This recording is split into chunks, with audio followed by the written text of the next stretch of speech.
ওসমান হাদিকে প্রকাশ্য দিবালোকে রাজধানী ঢাকায় আজকে মাথার মধ্যে কি করা হয়েছে। 2024 পরবর্তী যে নতুন বাংলাদেশের স্বপ্ন আমরা দেখছি, এই বাংলাদেশে গুম খুনের রাজনীতি আর চলবে না, এই বাংলাদেশে সন্ত্রাসের রাজনীতি আর চলবে না, এই বাংলাদেশে দখলদারিত্বের রাজনীতি চলবে না। ওসমান হাদিকে যারা গুলি করেছে অনতিবিলম্বে আমরা তার বিচার চাই। সেই সন্ত্রাসদেরকে ধরে দ্রুত বিচারের আওতায় আনতে হবে, ঠিক কিনা? এজন্য যুব সমাজ ওঠো, দাঁড়াও, হাতকে মুষ্টিবদ্ধ করো। 56,000 বর্গ মাইলের বাংলাদেশকে সন্ত্রাস মুক্ত করা লাগবে, সন্ত্রাস মুক্ত করা লাগবে, সন্ত্রাস মুক্ত করা লাগবে।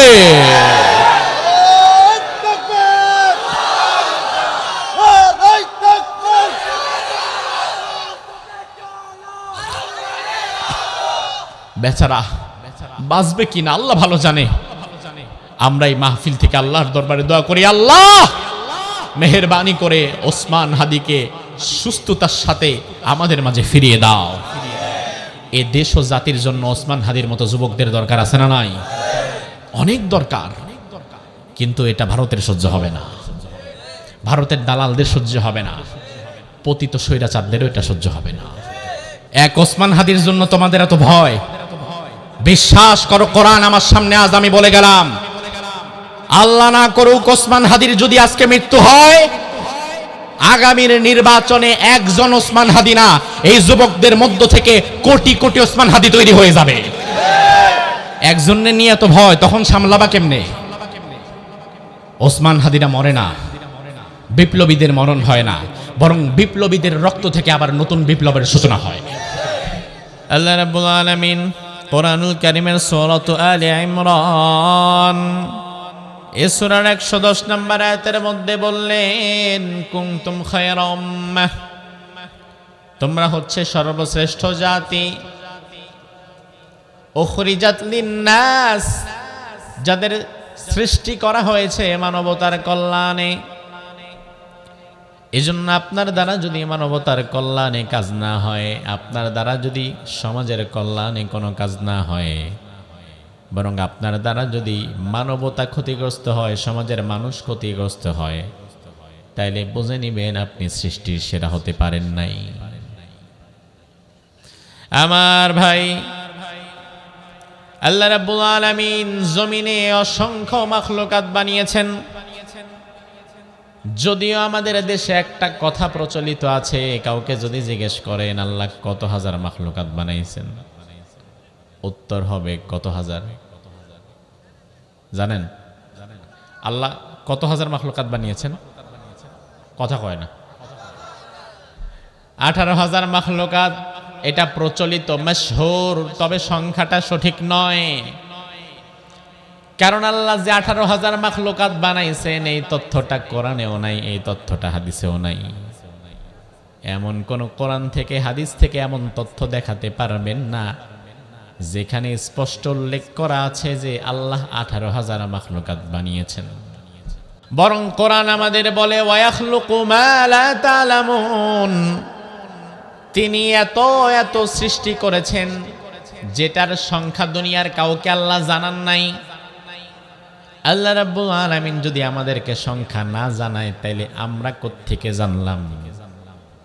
এজন্য আমার ভাই, আপনাদের বাড়িতে যদি কারো ন্যাশনাল জিওগ্রাফি ডিসকভারি চ্যানেল থাকে, যেখানে সারাদিন পশু পাখির ভিডিও দেখানো হয়, আপনি অনেক সময় দেখবেন খাওয়ার সময় ন্যাশনাল জিওগ্রাফি ছেড়ে রাখছেন, ডিসকভারি চ্যানেল ছেড়ে রাখছেন।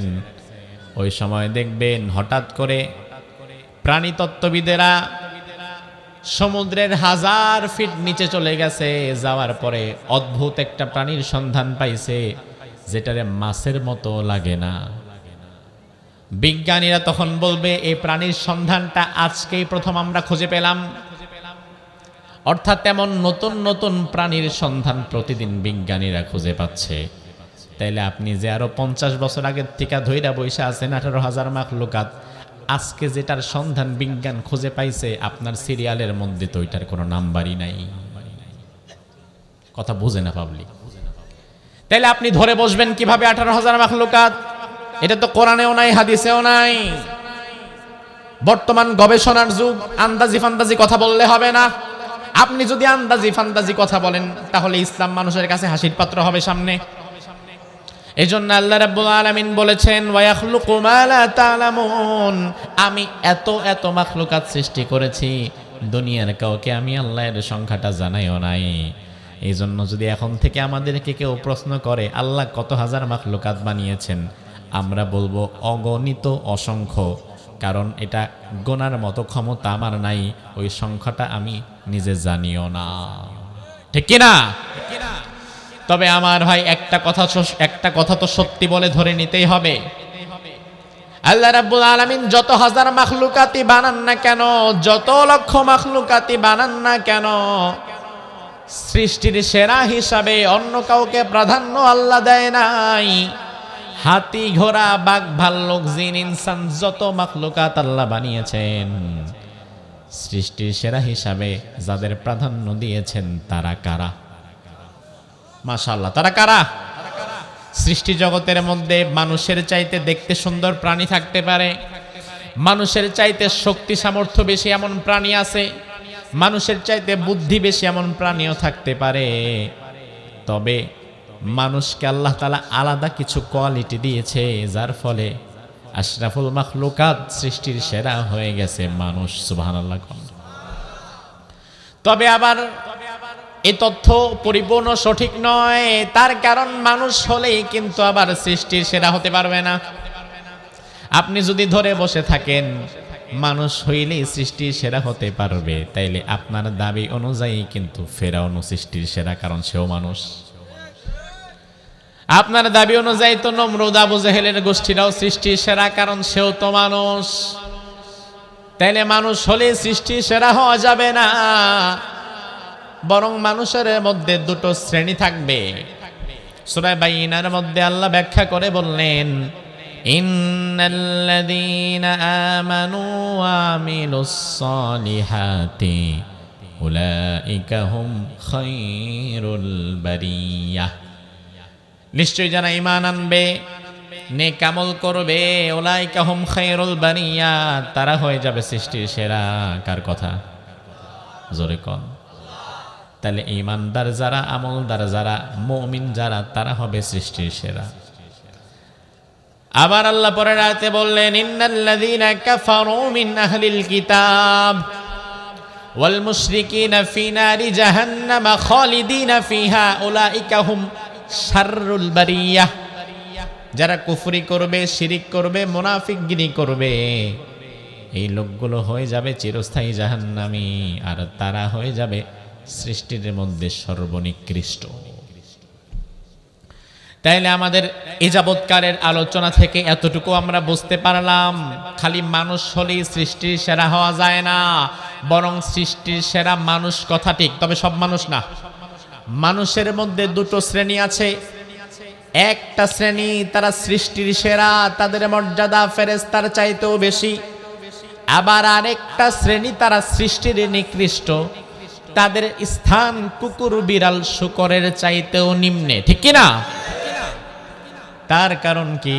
তার কারণ হচ্ছে যে যত মর্যাদাপূর্ণ জায়গায় থাকে, সে যদি কখনো তার জায়গায় ঠিক রাখতে না পারে, তার জায়গার মর্যাদা যদি রাখতে না পারে, তাকে তত বড় জায়গা থেকে নিচে নামা লাগে। যার সম্মান যত বেশি, তার দায়িত্ব তত বেশি, আর সে যদি তার দায়িত্বে গাফেলতি করে, তাইলে তার শাস্তিটাও হয় বেশি। মানুষের সম্মান বেশি, এজন্য মানুষের আলাদা কিছু দায়িত্ব আছে। ওই দায়িত্ব যদি মানুষ পালন না করে, তাইলে দুনিয়াতে অপমানিত হবে, আখিরাতেও ধরা খেয়ে যাবে। আমার ভাই, কোনোদিন আপনি শুনবেন না গ্রামের মেম্বার অর্থ আত্মসাতের দায়ে, দুর্নীতির দায়ে ফাঁসি হয়েছে, যাবজ্জীবন হয়েছে, 10 বছর 20 বছরের জেল খাটছে গ্রামের মেম্বার অর্থ আত্মসাতের দায়ে। এমন নিউজ 55 বছরের বাংলাদেশে নাই। তার মানে কি বাংলাদেশের কোনো মেম্বাররা চুরি করে না? করেনি? আমার ভাই, কিন্তু একটা বিষয় আমরা সবাই দেখেছি, এমপি মন্ত্রী দুর্নীতির দায়ে, অর্থ আত্মসাতের দায়ে 10 বছর 20 বছর যাবজ্জীবন জেলের আসামি হইয়া এখনো বৈশা আছে এমন এমপি মন্ত্রীও আছে না নাই? বিগত 17 বছরের কত এমপি মন্ত্রী এখন জেলের ভেতরে, অথচ বিগত 17 বছরের কত মেম্বাররা আমাদের সাথে মিশে আছে। এমপিদের পালায় যাওয়া লাগছে, মন্ত্রীদের পালায় যাওয়া লাগছে, মেম্বারের কিন্তু পালানো লাগে নাই। তার কারণটা খুব সহজ, মেম্বারের দায়িত্ব কম, তার জবাবদিহিতাটাও কম। এমপি মন্ত্রীর দায়িত্ব বড়, তার অপরাধের মাত্রাটাও বড়, তার জবাবদিহিতাও হয় কঠিন। মেম্বারের দিকে তাকাইলে অসহায় মনে হবে, বেটা খাইছে আর কি 2টা টিন, 200 টাকা গম, ধুর এটার পিটামুখী।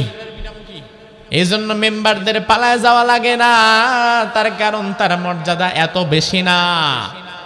সে যতটুকু নিচে, তার অপরাধটাকেও তত নিচে করে দেখা হয়। কিন্তু যার দায়িত্ব যত বেশি, সে যদি ভুল করে তাইলে দেশে আর থাকতে পারে না। মানুষকে আল্লাহ তাআলা সম্মানের জায়গায় বসিয়েছেন, সর্বোচ্চ চূড়ায়। সব সৃষ্টির মধ্যে মানুষের মর্যাদা আল্লাহ তাআলা সবার উপরে দিয়েছেন। ওই মানুষ যদি কোনোদিন তার মর্যাদার জায়গাটা ধরে রাখতে না পারে, তাইলে সৃষ্টির মধ্যে একেবারে একেবারে একেবারে নিচে নেমে যাওয়া লাগে। যত নিচে কোনো কুকুর বিড়াল শুকরও নামতে পারে নাই। আমার ভাই, কারণটা তো সহজ। আপনি উঠছেন একতলা বিল্ডিং এ, আপনার বাড়ি একতলা, একতলার ছাদে দাঁড়ায় আছেন। আমার বাড়ি 30 তলা, 30 তলার ছাদে উঠছি। 30 তলার ছাদ থেকে আমার শরীরটা গরম হয়, আমার বিল্ডিংটা 30 তলা, আর আপনি আছেন একতলার ছাদে। এখন দুইজনকে যদি ফালায় দেওয়া হয়, একতলাওয়ালা পড়ার পরে মরার খুব একটা চান্স নাই, কিন্তু 30 তলাওয়ালা পড়ার পরে বাঁচারই আর কোনো চান্স নাই। যে যত পরে উঠবে, তারে পড়া লাগলে সে তত নিচেই নামবে। মানুষকে আল্লাহ উঠাইছেন সবার উপরে। এই জন্য মানুষ যদি তার মর্যাদার জায়গা ধরে রাখতে না পারে, তাইলে মানুষের নামা লাগবে আবার সবার। আল্লাহ কোরআনের মধ্যে বললেন, ওয়ালাকাদ যারানা লিজাহান্নামা কাসীরাম মিনাল জিন্নি ওয়াল ইনস লাহুম কুলুবুন লা ইয়াফকাহুনা বিহা ওয়ালাহুম আয়ুনুন লা ইউবসিরুনা বিহা ওয়ালাহুম আযানুন লা ইয়াসমাউনা বিহা উলাইকা কাল আনআমি বাল হুম আযাল উলাইকা হুমুল গাফিলুন। আল্লাহ বললেন, আমি জাহান্নামের জন্য অনেক জিন ইনসানকে বানিয়েছি। লাহুম কুলুবুন লা ইয়াফকাহুনা বিহা, যাদের অন্তর আছে তবে অন্তর দিয়ে তারা ভাবে না। তাদের কান আছে, কান দিয়ে তারা ভালো কিছু শোনে না। চোখ আছে, চোখ দিয়ে তারা ভালো কিছু দেখে না। উলাইকা কাল আনআমি বাল হুম আযাল, তাদের মর্যাদা গোটা সৃষ্টি জগতের চেয়ে সবার নিচে। আমার ভাই, মানুষ যদি ভালো হয়, মানুষের দাম ফেরেশতার চাইতেও বেশি। তার কারণ মানুষরে দিয়ে আল্লাহ ফেরেশতার খেদমত করায় না, কিন্তু ফেরেশতাদেরকে দিয়া মানুষের খেদমত করায়। এই জন্য মানুষ যদি ভালো হয়, মানুষের দাম ফেরেশতার চাইতে বেশি।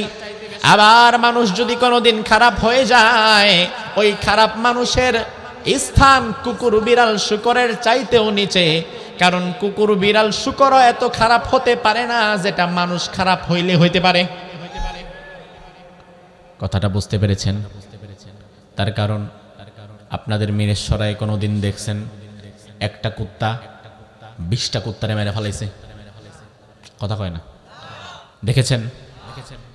একটা শুকর কোনোদিন 100 শুকরকে মেরে ফেলেছে? দেখেছেন? একটা কুকুর কোনোদিন 100 কুকুররে মারে না। একটা হিংস্র বাঘ কোনোদিন 20টা বাঘের মেরে ফেলে না। একটা নিকৃষ্ট প্রজাতির, একেবারে নিকৃষ্ট প্রজাতির শুকর, ওই শুকরও কোনোদিন 20টা শুকররে মারতে পারে না। কিন্তু আশরাফুল মাখলুকাত মানুষের মধ্যে যারা একবার খারাপ হয়ে যায়, তারা প্রয়োজনে তাদের ক্ষমতা টিকায় রাখার জন্য হাজার হাজার মানুষকে মেরে ফেলতে পারে। তাইলে আল্লাহ যে বললেন মানুষের মধ্যে যেগুলা খারাপ হয় এগুলা শুকরের চাইতেও খারাপ, আল্লাহর কথা কি সঠিক না ব্যাঠিক? তাইলে আমার ভাই, মানুষের মধ্যে আমাদের খারাপ হওয়া যাবে না, নিজেদের জায়গাটা ধরে রাখা লাগবে। আল্লাহ বললেন খায়রা উম্মাহ, সৃষ্টির সেরা হবে এমন কিছু মানুষ, তাদের কাজ থাকবে দুইটা। এজন্য আপনি যদি সৃষ্টির সেরা হতে চান, দুইটা কাজ করে আপনাকে সেরা হওয়া লাগবে। খামাখা দাবি করলে হবে না, বরং আল্লাহ তাআলা সৃষ্টির শ্রেষ্ঠ হওয়ার জন্য দুইটা কাজ আপনারে দিয়েছে। যদি করতে পারেন তাইলে বুঝবেন আমি সৃষ্টির সেরা, আর যদি করতে না পারেন তাইলে বুঝবেন সৃষ্টির সেরা হিসাবে দাবি করার যোগ্যতা আপনি হারিয়ে ফেলেছেন। তাইলে আমার ভাই মনোযোগ দেন, সৃষ্টির সেরা আশরাফুল মাখলুকাত হতে গেলে কাজ করা লাগবে কয়টা? আরো জোরে, দুইটা। এক নাম্বার, আল্লাহ বললেন তা'মুরুনা বিল মারুফ, সমাজের মানুষকে সৎ কাজের আদেশ দিবা।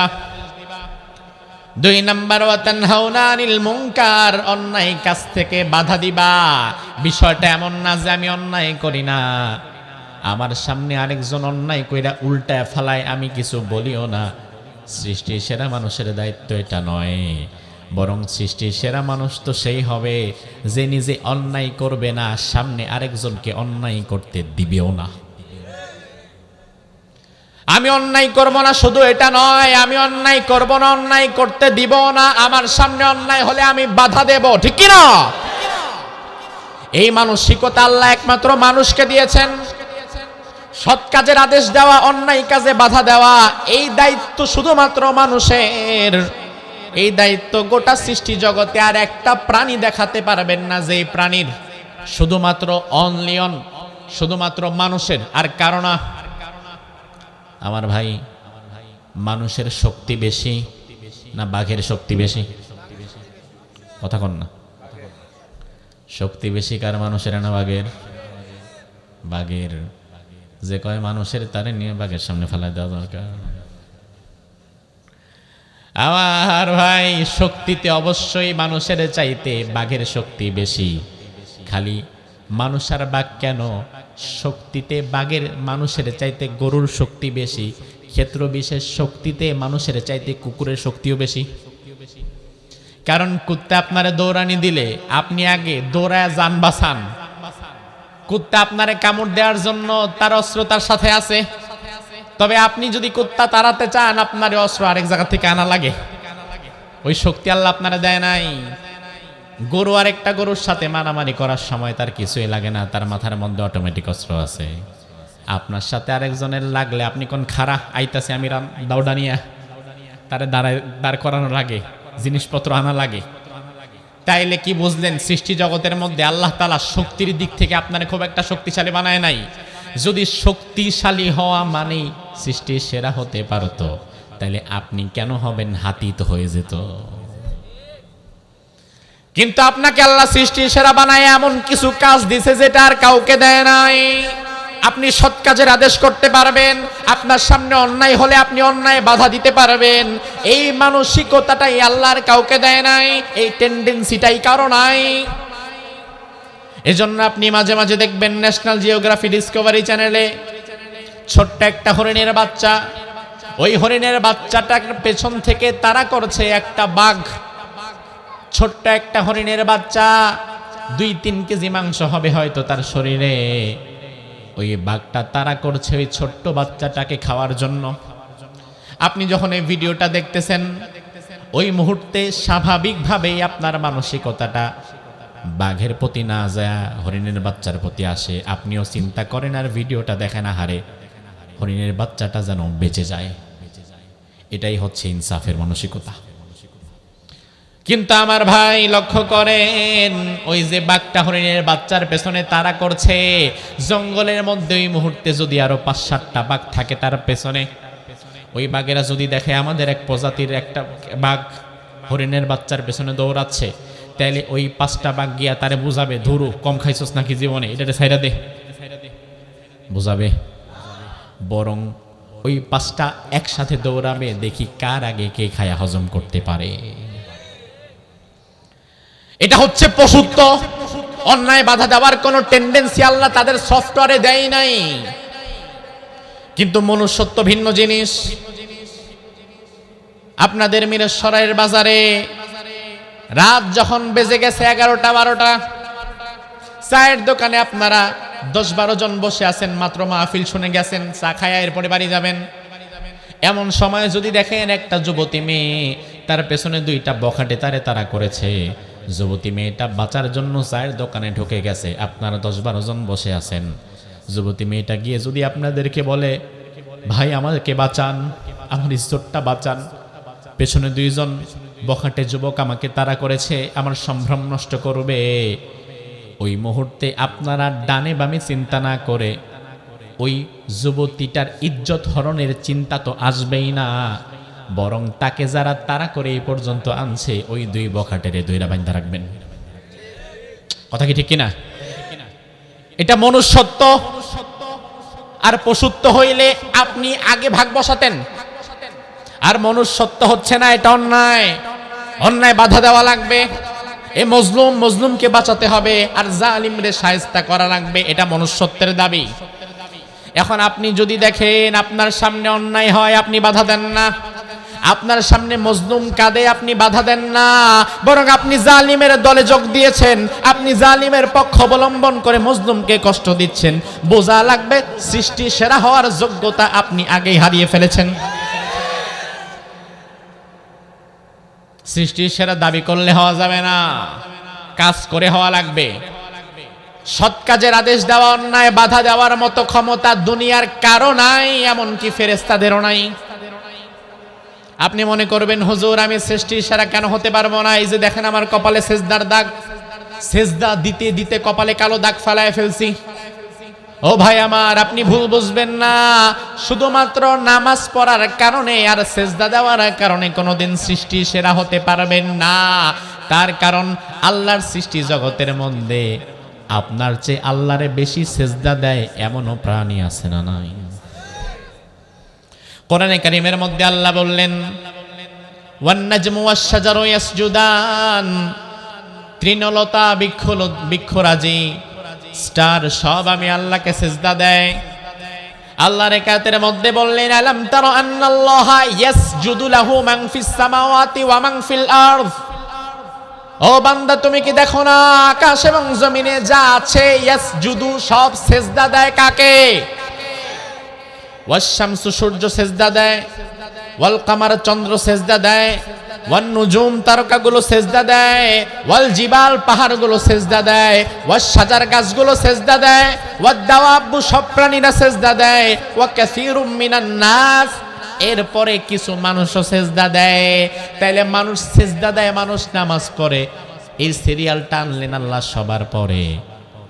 বৃক্ষরাজি, তৃণলতা, গাছপালা, পাহাড় পর্বত, নদী নালা, মাছ পিপিলিকা সহকারে সব আল্লাহরে সেজদা দেয়। এই কথাগুলো আল্লাহ বললেন আগে। তাইলে বোঝা গেল সেজদা শুধু আপনি দেন না, আল্লাহরে সেজদা দেওয়ার মাখলুকাতের কোনো অভাব নাই। বরং আল্লাহর হাবিব বলেন, জমিনে আল্লাহ তাআলা এমন কিছু ফেরেশতা বানিয়ে রেখেছেন সৃষ্টির পর থেকে যাদের আর কোনো কাজ নাই, তাদের শুধু কাজ ছিল আল্লাহকে সেজদা দেওয়া। ওই যে দিন থেকে সৃষ্টি তার হয়েছে, ওই দিন থেকে যে ওই ফেরেশতা সেজদায় পড়ে আছে নামাজের হালতে, কিয়ামতের বাঁশি ফু দেওয়ার আগ পর্যন্ত ওই ফেরেশতা সেজদা থেকে তার কপাল তুলবে না। সুবহানাল্লাহ কয় না? এত লম্বা সেজদা আপনি দিছেন। তাইলে নামাজ পড়লে আর সেজদা দিলেই যদি সৃষ্টির সেরা হওয়া যেত, তাইলে আপনি হবেন কেন? ওই ফেরেশতাই তো হতে পারতো। নামাজ পড়লে আর আল্লাহকে সেজদা দিলেই যদি সৃষ্টির সেরা হওয়া যেত, তাইলে বাকি পশু পাখিরা দোষ করছে কি? আপনি বলবেন হুজুর আমি তো শুধু নামাজই পড়ি না, নামাজের পরে আবার তাসবিহ তাহলিলও পড়ি, 100 দানার তাসবিহ এখন 1000 দানা বানাইছি, আমি কি সৃষ্টির সেরা হতে পারবো না? আমার ভাই আপনি ভুল বুঝবেন না, তাসবিহ শুধু আপনি একাই করেন না, আল্লাহর আকাশ এবং জমিনের মধ্যে আরো প্রাণী আল্লাহর তাসবিহ করে কি করে না? আল্লাহ কোরআনের মধ্যে বললেন, তুসাব্বিহু লাহুস সামাওয়াতুস সাবউ ওয়াল আরদু ওয়া মান ফীহিন। ও বান্দা শুনে নাও, সপ্ত আকাশ এবং সপ্ত জমিনের ভেতরে যা কিছু দেখছো বা যা কিছু দেখছো না, সব আমি আল্লাহর তাসবিহ পড়ে। ওয়া ইম মিন শাইইন ইল্লা ইউসাব্বিহু বিহামদি, এমন কোন প্রাণী নাই যে আমি আল্লাহর তাসবিহ পড়ে না। ওয়ালাকিন লা তাফকাহুনা তাসবিহাহুম, তবে ওই তাসবিহ বোঝার মতো ক্ষমতা তোমার কানে আমি আল্লাহ দেই নাই।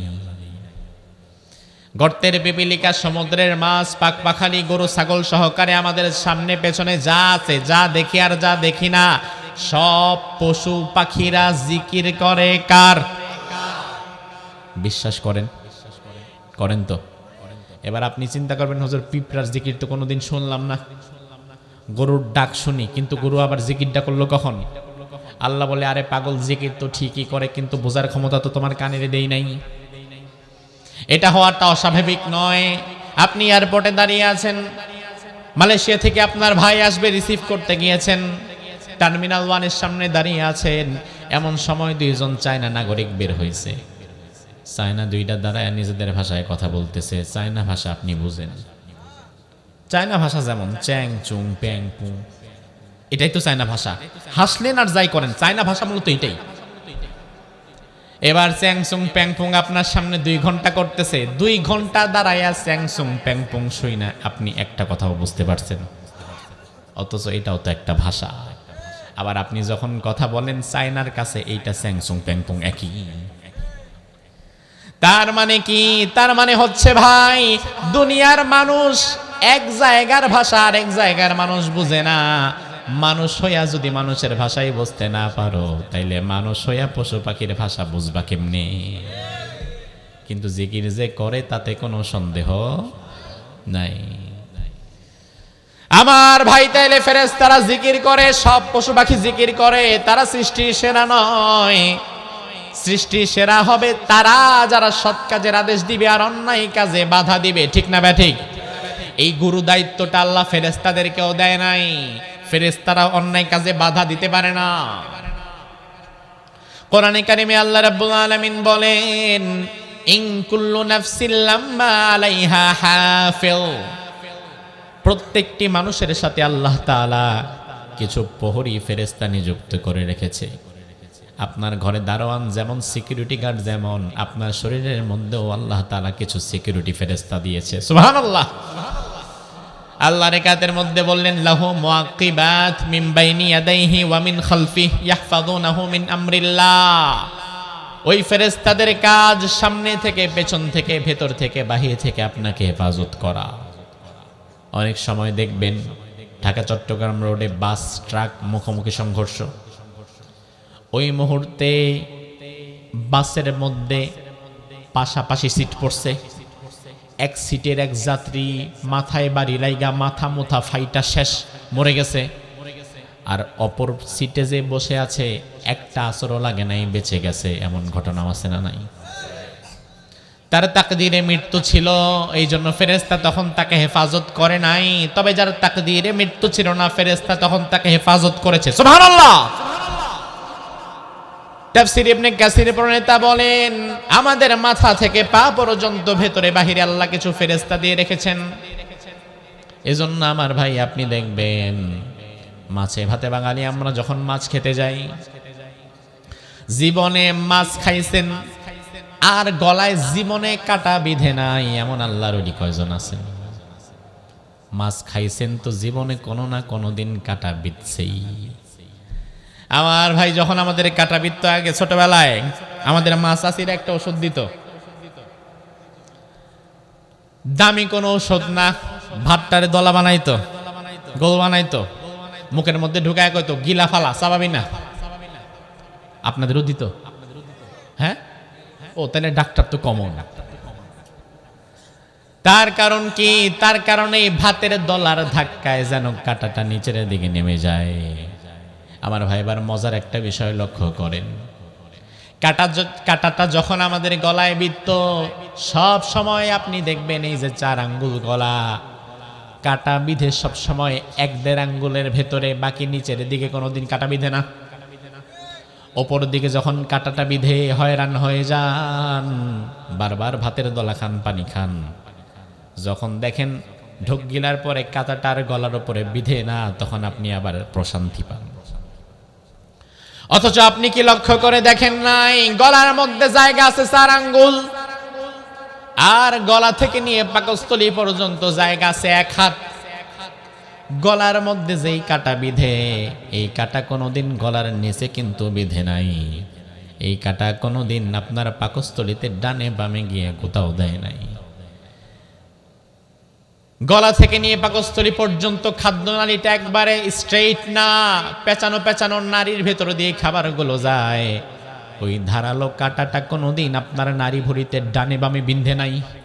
অথচ বিধার তো কথা, কারণ গলার ওপরে যেটা বিধে এটা ভেতরেও তো বিধার কথা, কিন্তু কেন বিধে না, কেন বিধে না? মুফাসসিরগণ বলেন তার কারণ আল্লাহ বললেন ইন কুল্লু নাফসিন লাম্মা আলাইহা হাফিজ। আল্লাহ রাব্বুল আলামিন মানুষের কণ্ঠনালীর নিচে একদল ফেরেশতা নিয়োজিত করে রেখেছেন। ওই ফেরেশতার দায়িত্ব হচ্ছে যেই খাবারটা আপনি কণ্ঠনালীর নিচে দিয়ে দিতে পারবেন, এই খাবারটা ফেরেশতা রিসিভ করে সুন্দর মতো পাকস্থলীতে নিয়ে পৌঁছে দেবে। মানুষের কাজে ভুল হয়, ফেরেশতার কাজে কোনো ভুল নাই। এই জন্য মানুষ খাওয়ার সময় তার জায়গা যতটুকু, তার দায়িত্ব যেই পর্যন্ত ওই জায়গায় গন্ডগোল লাগে। কিন্তু আপনার দায়িত্ব যখন আপনি পার করায় দিতে পারেন, তখন আর কাটা ডানে বামে বিধে না, তার কারণ ফেরেশতার দায়িত্বে কোনো ভুল নাই। সুবহানাল্লাহ। তাহলে আমার ভাই, গলার নিচ থেকে আমাদের খাবারগুলো পাকস্থলীতে নিয়ে যাওয়ার জন্য যে ফেরেশতা আল্লাহ নিযুক্ত করে রেখেছেন, এই ফেরেশতা কিন্তু অন্যায় বাধা দিতে পারে না। তার কারণ ফেরেশতা যদি অন্যায় বাধা দিতে পারতো, আপনি দুধ খাইলে ফেরেশতা দুধটা নিত, তবে মদ খাইলে ফেরেশতা মদটা নিত না। বরং মদ খাইলে ফেরেশতা যদি অন্যায় বাধা দিতে পারতো, তাইলে মদটারে ধাক্কা দিয়ে বের করে দিত। আর মদখোরের নাক মুখ দিয়ে যখন রক্ত আসতো, মদ আসতো, মদখোর ডরের চোটে মদ খাওয়া ছেড়ে দিত। কিন্তু ফেরেশতা দুধটারে যেমনি টেনে নেয়, মদটারেও টেনে নেয়।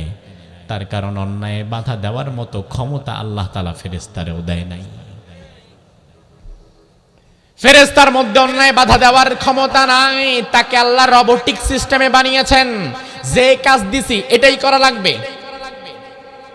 তাইলে পুরা সৃষ্টি জগতের মধ্যে ন্যায় এবং অন্যায়, ভালো এবং মন্দ জাস্টিফাই করা, দিন এবং রাতকে আলাদা করা, সৎ কাজের আদেশ দেওয়া, অন্যায় কাজে বাধা দেওয়া, এই দায়িত্ব অন্য কাউকে আল্লাহ দেয় নাই। এই দায়িত্ব দিয়েছে তাদেরকে যারা হতে চায় সৃষ্টির সেরা। এখন আপনি নিজের দাবি করেন সৃষ্টির সেরা, তবে আপনিও অন্যায় বাধা দেন না, সৎ কাজের আদেশ দেন না। তাইলে বোঝা লাগবে ভাই, সৃষ্টির সেরা হওয়ার যোগ্যতা যেটা ছিল, ওই যোগ্যতার মানদণ্ডে আপনি পড়েন না। আমার ভাই, এখন আমাদের কাছে অনেকে অভিযোগ করে, হুজুর দিন দিন তো সমাজে ভালো মানুষ কমে যায়, খারাপ মানুষের সংখ্যা বাড়ে। আমি বলবো ভাই, সমাজের খারাপ মানুষের আকাশ থেকে উড়ে এসে জোরে বসে না, জমিন থেকে বের হয় না, বরং আমাদের সমাজের মানুষই তো খারাপ হয়। আর খারাপ হয় কেন? তার কারণে এই সমাজে অন্যায়কারীর অন্যায়ের কারণে সমাজে অন্যায় বাড়ে না, বরং আমাদের মতো ভালো মানুষ, টুপিওয়ালা দাড়িওয়ালা মানুষের নীরবতা। এখনকার মুরব্বীরা, আজ থেকে 25 বছর 30 বছর আগে আমরা যখন ছোট ছিলাম, সন্ধ্যার আজান দেওয়ার পরে ঘরে ঢুকে যাওয়া লাগতো। কোনো মুরব্বী যদি আমাদেরকে সন্ধ্যার পরেও মাঠে ঘাটে হাটে দেখতো, ধমক একটা দেয়া, কোথায় এখনো পড়তে বসস নাই, যা বাড়ি যা। মুরব্বীদের ধমকের চোটে আমরা কিন্তু বাড়িতে চলে যেতাম। কিন্তু এখন সন্ধ্যার কি রাত 10টা 11টা 12টা বেজে যায়, গ্রামের রাস্তার মধ্যেও দেখা যায় ক্লাস 6 7 8 9 পড়া ছোট ছোট পোলাপান বৈশা বৈশা আড্ডা দেয় আর বিড়ি খায়। আছে না নাই? মুরব্বী এখন আর তারে যাইতে পারে না, ধমকও দেয় না, শাসনও করে না। মুরব্বী আমার আওয়াজ শুনে বলবে, হুজুর আপনারা যখন 25-30 বছর আগে ছোট ছিলেন, আপনারা ভালো ছিলেন। আপনাদেরকে ধমক দিলে আপনারা আমাদের মুখের উপরে কথা বলতেন না, চলে যেতেন। তবে এখনকার পোলাপান এরা এমন, রাস্তায় দাঁড়ায় দাঁড়ায় ক্লাস 6 7 পোলা বিড়ি খায়। যদি বলি বিড়ি কেন খাও, তাইলে মুখের উপরে ধোঁয়া তুইলা কইব, চাচা আপনার টাকায় খাই। এমন বেয়াদব আছে না নয়? মুরব্বী বলবে, হুজুর এই যে আমি অসম্মান হইলাম সবার সামনে, দরকার কি? আমি বলবো বাবাজি, অসম্মানকে ভয় করেন না। অন্যায় বাধা দেওয়ার কারণে আপনার নবীর যদি দাঁত দেওয়া লাগে, অন্যায় বাধা দেওয়ার কারণে আপনার নবীর নাতি ইমাম হুসাইনের যদি কল্লা দেওয়া লাগে, অন্যায় বাধা দেওয়ার কারণে নবীর চাচা আমির হামজাকে যদি কলিজা দেওয়া লাগে, অন্যায় বাধা দেওয়ার কারণে যদি হাজার হাজার সাহাবায়ে কেরামকে শহীদ হওয়া লাগে, ওই নবীর উম্মত হিসাবে অন্যায় বাধা দিয়া দুইটা গালি খাইবেন, মাইর খাইবেন, প্রয়োজনে জেলে যাইবেন, কিন্তু সবকিছু সহ্য করে নেওয়ার মতো মানসিকতা থাকা লাগবে। এখন আপনি যদি বলেন হুজুর আমার মান সম্মানটা যাবে, অন্যায় বাধা দেই কেমনে, তাহলে আপনার নীরবতার কারণেই কিন্তু সমাজে নতুন নতুন অন্যায়কারী তৈরি হয়। ওই যে মসজিদ থেকে বাড়ির দিকে যাওয়ার সময় দেখলেন বাড়ির পেছনে দুই পোলা বৈশা বিড়ি খায়, আপনার উচিত ছিল ধমক দেওয়া, হেই ছেলে বাড়ি কই, এত রাত্রে আমার ঘরের পেছনে বসে আছো কেন?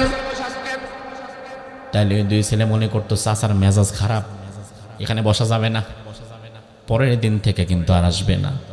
কিন্তু আপনি প্রথম দিন দেখার পরে বললেন ধুরু পোলাপান মানুষ, কি কমু না কমু, আবার কি কইব দরকার নাই, চলে গেলেন। দ্বিতীয় দিনও নামাজ পড়তে যাওয়ার পরে দেখলেন এখন দুইজনের সাথে আরেকটা যোগ হইছে। 2-4-5 দিন দেখলেন, এরপরে দেখবেন এখন আর 2-3 জন না, এক সপ্তাহ পরে দেখবেন 8-10 জন আপনার ঘরের পেছনে বসে আছে। শুরুর দিন কিন্তু 2 জন ছিল, এখন আর 10 জন হয়ে গেছে। আর 15 দিন পরে 20 দিন পরে দেখবেন এখন আর বিড়ি না, বিড়ি থইয়া গাঞ্জা খাওয়া শুরু করছে। এরপরে হয়তো একদিন আপনি মসজিদে গেছেন নামাজে আসার সময়, ঘরে আপনার স্ত্রী আপনার সন্তান ঘরে একা, ওই বখাটের দল যারা আপনার ঘরের পেছনে বসে বসে বিড়ি খায় গাঞ্জা খায়, কোনোদিন যদি বিড়ির টাকা গাঞ্জার টাকায় শর্ট পড়ে তাইলে এরা কিন্তু আপনার বাড়ির ভেতরে ঢুইকা আক্রমণ করতে পারে। কিন্তু প্রথম যেদিন 2 জনে দেখছেন ওই দিন যদি ধমক দিয়া তারায়া দিতেন তাইলে আজকে কিন্তু 10-12 জনের গাঞ্জার আড্ডা জমতো না। অন্যায় বাধা কেন দেন না আপনি? আপনার সামনে অন্যায় হবে, আপনি কেন বাধা দিবেন না ভাই?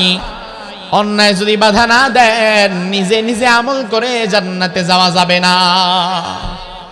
আমাদের সমাজের অনেক হাজী সাহেব, অনেক মুরব্বী বাবাজিরা নিজেরা নামাজ পড়ে, জিকির আজকার সব করে, কিন্তু তার সামনে অন্যায় হয় একটা টু শব্দটাও করে না, এমন হাজী সাহেবও আছে না নাই? বাইহাকির হাদিস, বনি ইসরাইলের এক সময় আল্লাহ তাআলা চাইলেন পুরো জাতিকে ধ্বংস করে দিবেন। জিবরিল আমিনকে আল্লাহ বললেন, ও জিবরাইল যাও, পুরো জাতি আমার অবাধ্য হয়ে গেছে, ধ্বংস করে দাও। জিবরিল আমিন আসলেন, পুরা জাতির জমিনের নিচ দিয়ে হাত ঢুকায় দিবেন। এমন সময় দেখলেন সর্বনাশ, ভেতরে দেখি একটা মসজিদও আছে। মসজিদের দিকে তাকায় দেখলেন মসজিদের সামনে জুতাও আছে, তার মানে ভেতরে মুসল্লিও আছে। জিবরিল আমিন গিয়ে দেখেন পুরা সমাজের মানুষ অন্যায় অবিচারে লিপ্ত, আর একজন মানুষ মসজিদের মধ্যে বসে বসে আল্লাহর জিকির করতেছে। জিবরাইল চিন্তা করলেন কি ব্যাপার, এই লোকের সম্পর্কে আল্লাহ তাআলা আলাদা কোনো মেসেজ তো আমারে দিল না যে আরে বাঁচাও, বাকি সব দিনে মারো, আমি একটু দেখি। জিবরিল আমিন তিনি যেহেতু ফেরেশতাদের সরদার, ওই ব্যক্তির 2 কাঁধের 2 ফেরেশতাকে ডেকে বললেন তার আমলনামাগুলো দেখাও তো দেখি কি অবস্থা। জিবরিল আমিন আমলনামা দেখে অবাক হয়ে গেলেন। অবাক হয়ে এবার আমলনামা নিয়ে আবার আল্লাহর দরবারে চলে গেলেন। আল্লাহর দরবারে গিয়ে বলে, আল্লাহ ইন্না ফীহিম আবদাকা ফুলান লাম ইয়াসিক তরফাতাইন। আয় আল্লাহ, জমিন ধ্বংস করতে বলছেন, সমস্যা নাই, করতেছি, কিন্তু কথা হচ্ছে এই জমিনে এমন একজন ভালো আবেদ ইবাদতকারী বান্দা আছে, আমি তার আমলনামা চেক করে দেখলাম সারা জীবনে চোখের পলক পড়তে যতটুকু সময় লাগে এতটুকু সময়ও সে কোনোদিন আপনার জিকির থেকে বাদ দেয় নাই। তাইলে ভাই দেখেন, আপনার আমার চাইতে কিন্তু জিকিরের পাল্লা তার কম না বেশি? জিবরিল আমিন বলে, আল্লাহ ওই লোকটারে কি করব জানায় দেন। আল্লাহ বললেন, জিবরিল আকলিবহা আলাইহি ওয়া আলাইহিম, ধ্বংসের কাজটা আগে এই বেটার মাথার উপরে শুরু করবা, তারপরে বাকিদেরকে। বাইহাকির হাদিস শোনালাম, বানোয়াট কোনো কিচ্ছা কাহিনী না। আল্লাহ বললেন, জিব্রাইল শোনো, দুনিয়ার মানুষকে আমি আল্লাহ তাআলা একাকী জান্নাতে যাওয়ার জন্য বানাই নাই। নিজে নিজে আমল করে জান্নাতে চলে যাবে, আর পুরা সমাজ জাহান্নামে যাবে।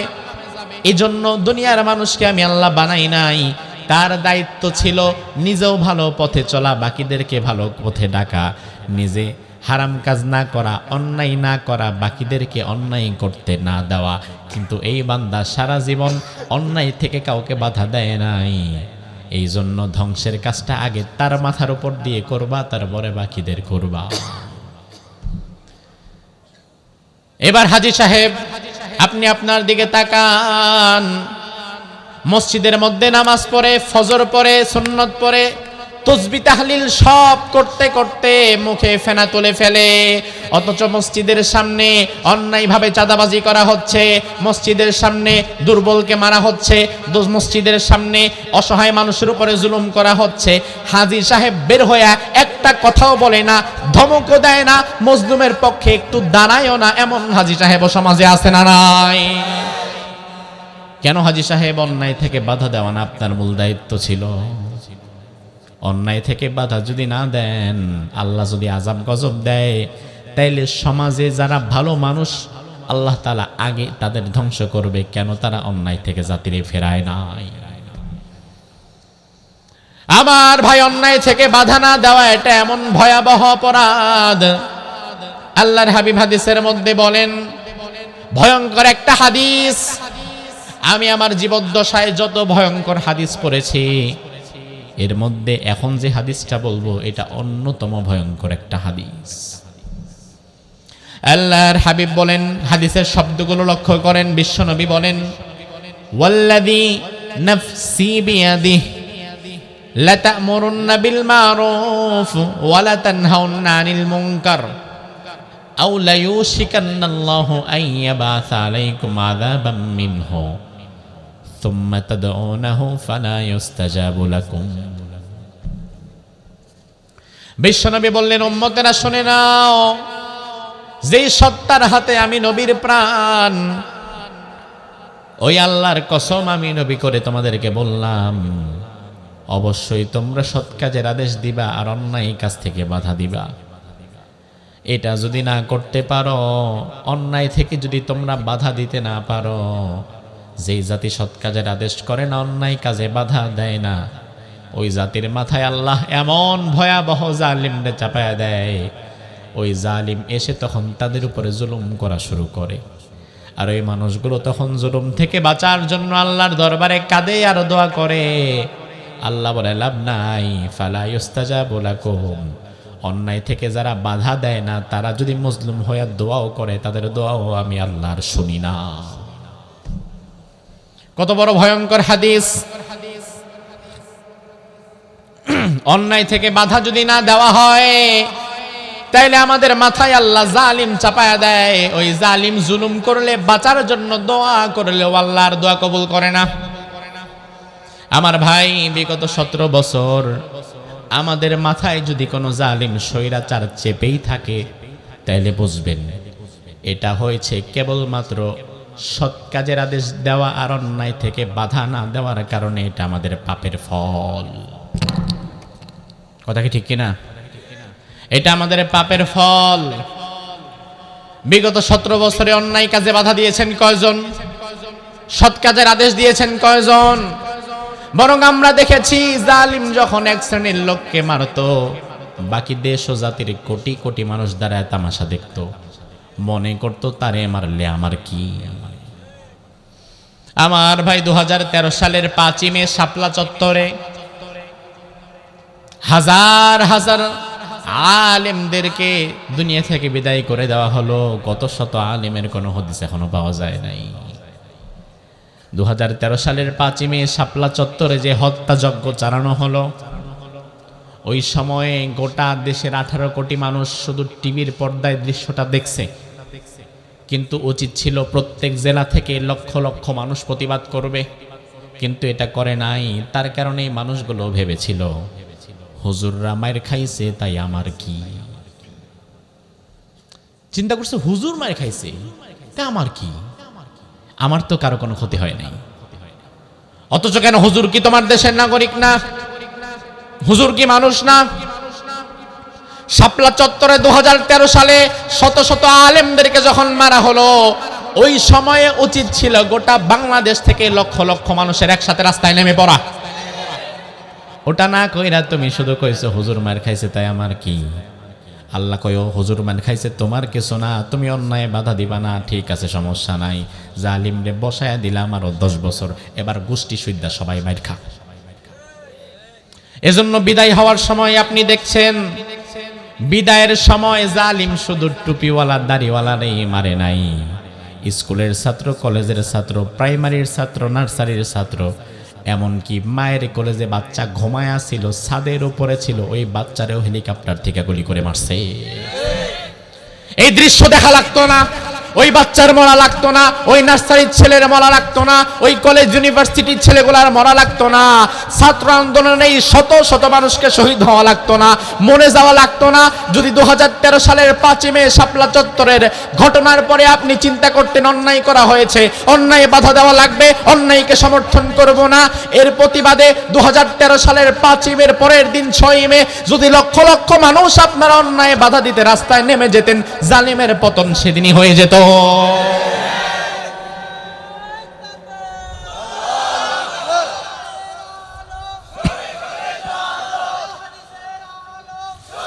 আমার ভাই দেখেন বিষয়টা, আল্লাহ যে বললেন অন্যায় বাধা যদি না দাও আমি আল্লাহ তাআলা তোমাদের মাথায় জালিম চাপায়া দেব, এরপরে দোয়া করবা, দোয়া কবুল হবে না। আল্লাহর কথা কি সঠিক না ব্যাঠিক? এত হাজার হাজার ছাত্রদের তো জীবন দেওয়া লাগতো না যদি সেদিন আলিমরা মার খাওয়ার পরে তোমরা রাস্তায় নামতা। তোমরা চিন্তা করছো হুজুর মার খাইছে তাই আমার কি, অমুক দল মার খাইছে তাই আমার কি। ভবিষ্যৎ বাংলাদেশে এই চিন্তা করা যাবে না। রাষ্ট্রের একজন নিম্ন পর্যায়ের মানুষের গায়ে যদি হাত তোলা হয় আমরা আমাদের জায়গা থেকে প্রতিবাদ করব।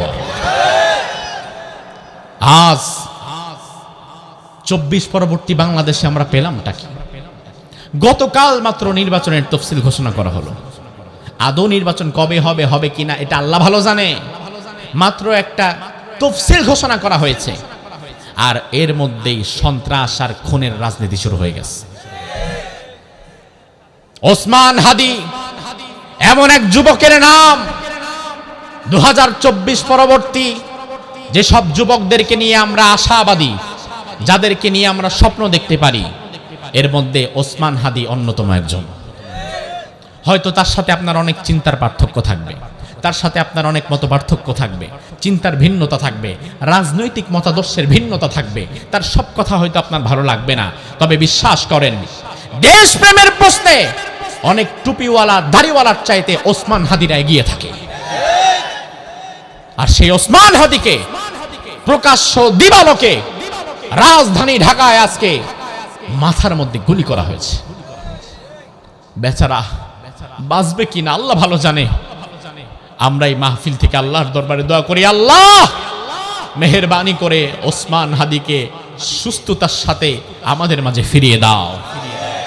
এ দেশ ও জাতির জন্য ওসমান হাদির মতো যুবকদের দরকার আছে না নাই? অনেক দরকার। কিন্তু এটা ভারতের সহ্য হবে না, ভারতের দালালদের সহ্য হবে না, পতিত স্বৈরাচারদেরও এটা সহ্য হবে না। আমার যুবকেরা, তোমাদেরকে একটা বিষয়ে ঐক্যবদ্ধ হওয়া লাগবে। 2024 পরবর্তী যেই নতুন বাংলাদেশের স্বপ্ন আমরা দেখছি, এই বাংলাদেশে গুম খুনের রাজনীতি আর চলবে না, এই বাংলাদেশে সন্ত্রাসের রাজনীতি আর চলবে না, এই বাংলাদেশে দখলদারিত্বের রাজনীতি চলবে না। ওসমান হাদিকে যারা গুলি করেছে অনতিবিলম্বে আমরা তার বিচার চাই। সেই সন্ত্রাসদেরকে ধরে দ্রুত বিচারের আওতায় আনতে হবে, ঠিক কিনা? এজন্য যুব সমাজ ওঠো, দাঁড়াও, হাতকে মুষ্টিবদ্ধ করো। 56,000 বর্গ মাইলের বাংলাদেশকে সন্ত্রাস মুক্ত করা লাগবে, সন্ত্রাস মুক্ত করা লাগবে, সন্ত্রাস মুক্ত করা লাগবে।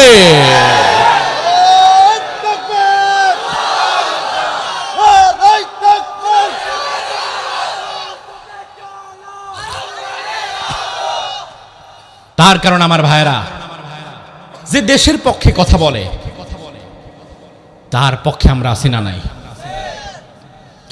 এক ওসমান হাদির জন্য তোমাদের এত ভয়? বিশ্বাস করো, কোরআন আমার সামনে, আজ আমি বলে গেলাম, আল্লাহ না করুক ওসমান হাদির যদি আজকে মৃত্যু হয়, আগামীর নির্বাচনে একজন ওসমান হাদি না, এই যুবকদের মধ্য থেকে কোটি কোটি ওসমান হাদি তৈরি হয়ে যাবে। একজনে নিয়ে এত ভয়, তখন সামলাবা কেমনে? ওসমান হাদিরা মরে না, বিপ্লবীদের মরণ হয় না, বরং বিপ্লবীদের রক্ত থেকে আবার নতুন বিপ্লবের সূচনা হয়। কি অবস্থা! এখনো গুম খুনের রাজনীতি ছাড়তে পারলেন না, এখনো এই নোংরা রাজনীতি থেকে বের হতে পারলেন না। যতদিন পর্যন্ত ভারতের কালো ছায়া আমাদের মাথার উপরে থাকবে, ততদিন পর্যন্ত স্বাধীনতার স্বাদ এই জাতি কোনোদিন পাবে না। এখনো আমাদের মাথার উপরে তাদের কালো ছায়া আছে। ভবিষ্যৎ বাংলাদেশে ভারতের পক্ষ নিয়ে যে বা যারাই কথা বলবে, সে যে দলেরই হোক না কেন, তাকে আমরা থুথু দিয়ে নিক্ষিপ্ত করব। ভারত প্রেমের রাজনীতি দেশে চলবে না, ঠিক কিনা? মুশরিকদের প্রেমের কোন রাজনীতি দেশে চলবে না। এদেশে রাজনীতি করতে হলে আল্লাহ সুবহানাহু ওয়া তাআলার দেখানো পথে দেশকে ভালোবেসে রাজনীতি করা লাগবে।